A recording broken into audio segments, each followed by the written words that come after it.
You can now get a 30-day trial to experience The Athletic for free. Visit the link in the description below to try it now.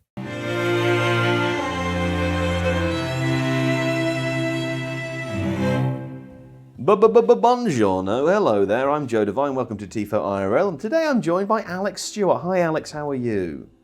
Yeah. He's fine. Listen, Alex is here today to try to convince me that I should care about something that I really don't care about. And today, what is it, Alex? It's Liga MX in Mexico. Okay. It's a football league that's not the Premier League.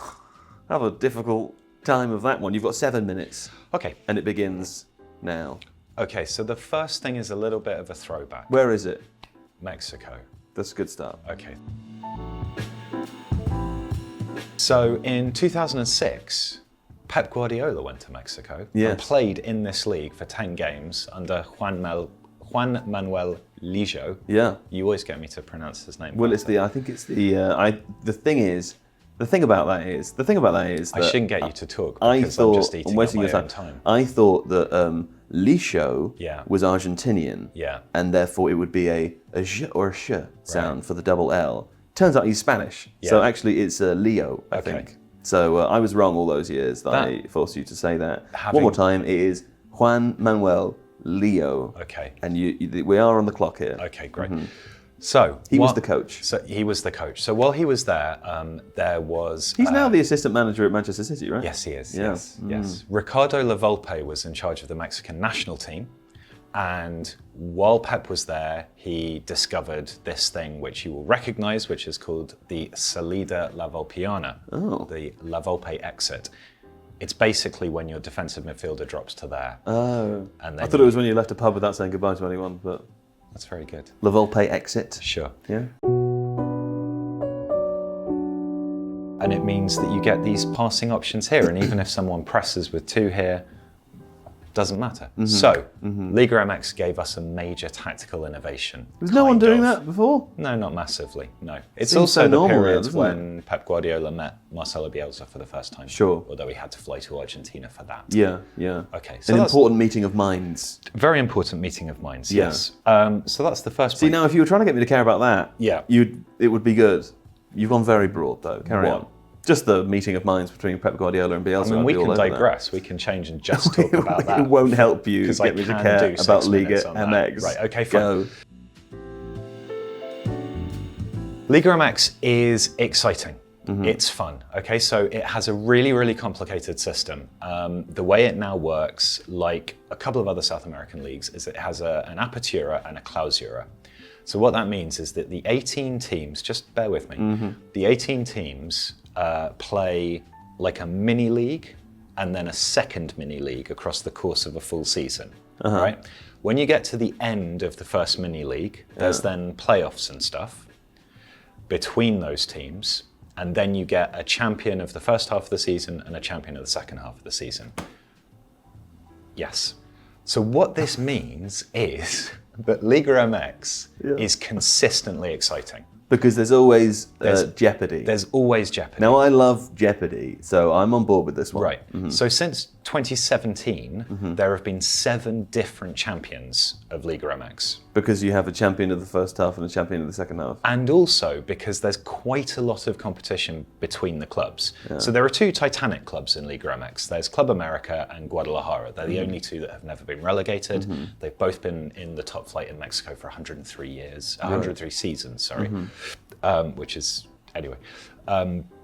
So they're the big guys, but everybody else has got an opportunity to push up. So there's teams like Tigres, there's teams like Monterrey, Chivas. I know these teams. Right, these are big teams. They also have very cool kits, which is not something I can really display to you here. No, I've but seen it is that, yeah. worth looking at. So it's highly competitive, okay? It's always fun, it's always interesting. There's always teams pushing up. And so Toluca at the moment, which are kind of a minnowy side, are the ones that have sort of set the pace to start with so far. Toluca pretty good. What's also interesting is that currently Liga MX doesn't have relegation. So the league underneath it, Liga MX Ascenso, is kind of sealed off for 5 years because Mexican football has had major financial problems. And so what they're doing is they're focusing on building up their youth system in that second division. They're not allowing teams to go up unless they meet incredibly stringent financial conditions, which none of them probably will. So they're creating this closed system. And I think it's a really interesting model of looking at not how you have a closed system, but how you have a sustainable league system that's built on youth development at the second tier. And then some of those players will get bought up by other clubs. The Liga MX are giving money to the Ascenso to make sure that the clubs take over and survive. So it's doing something really interesting off the pitch as well as on it. It's also worth noting that it's massively watched, very widely supported. In the United States? In the United States as well, North America generally, yes. It's one of the biggest and most competitive leagues outside of Europe. It must be the biggest in North America. Soccer league, yes, it is. It's certainly like 3-4 years ago, it was third in terms of watched sports behind Major League Baseball and NFL. Wow. So it's massive. That has diminished slightly. It's bigger than NBA? Was it? Maybe it wasn't NBA. Maybe it was NBA rather than NFL, because their things have been dropping off. I can't remember everything. I try. I sound like he doesn't know what he's talking about. Okay, how much time have I got? You're not going to tell me. I don't tell you, but you got some. Okay, good. So this high quality of league brings me on to the third point that makes Liga MX particularly interesting now. That's interesting. Yes. So you will be aware that because of Brexit, rules around transfers have changed. Yes? What? What? I didn't know this. I didn't know. I haven't made all these videos on it. Yes, you have. There are videos on it. Sure, yeah, it's changed, yeah. So the rules now basically say that players from different tiers, different clubs, different competitions and so on, accrue points on the basis of how good those competitions are. Yeah. Liga MX is in band 3, as is I know I'm losing you with the No, I think that's low, right? No, it's not. Oh, it's high. It's high. So it's higher. So it's on a par, for example, with the Scottish Premier League. It is higher than like the Czech First Division, for example. Sure. They also play in the CONCACAF Champions League, which is another band 3 competition.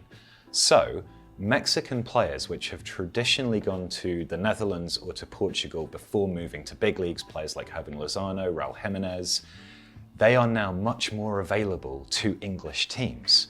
And I'm going to go to my notes here. So people like Roberto Alvarado, Omar Campos, a left back. Oh, and stop. Carlos Gutierrez, a right back. That's your 7 minutes. The worst thing is I was looking at the clock for the last 20 seconds. I wasn't really listening to what you were saying. But you know, the bit when you said band 3, you got a lot of notes left. You want to show the camera your notes there? Wow, you haven't managed to get through all those, have you? What a shame. What a shame that we're not in charge of this and we can't extend it. When you said band 3, I got a bit lost. And then I thought I was thinking about airports and different, thinking about those long-term 7.7 progressive passes per 90. Car parks, Yeah, he's only 19. But what I got from this is that lots of people watch it and they've got a strange league system. And, I think my rating might be higher than it should be based on the way that I have sort of romanticized Mexico in my mind, like a cool place. Tijuana. But you didn't do a great job. So, okay, bad job, pal. Shall I publish my notes later? You lose this one. And/or Liga MX takes more than 7 minutes. I don't know. It's hard to say. This time I'm going to say you've done a bad job. Okay. And that's the end. Thank you. If you like this video, please consider subscribing to the channel. The Athletic is where the Manchester United reporters revealed the truth behind the club's Jadon Sancho transfer fiasco, where the Tottenham reporters brought you news of Gareth Bale's return before anyone else, where the Chelsea reporters told us 3 days before his sacking that Frank Lampard was on the verge of losing his job. And you can try it now for free for 30 days. See the link in the description.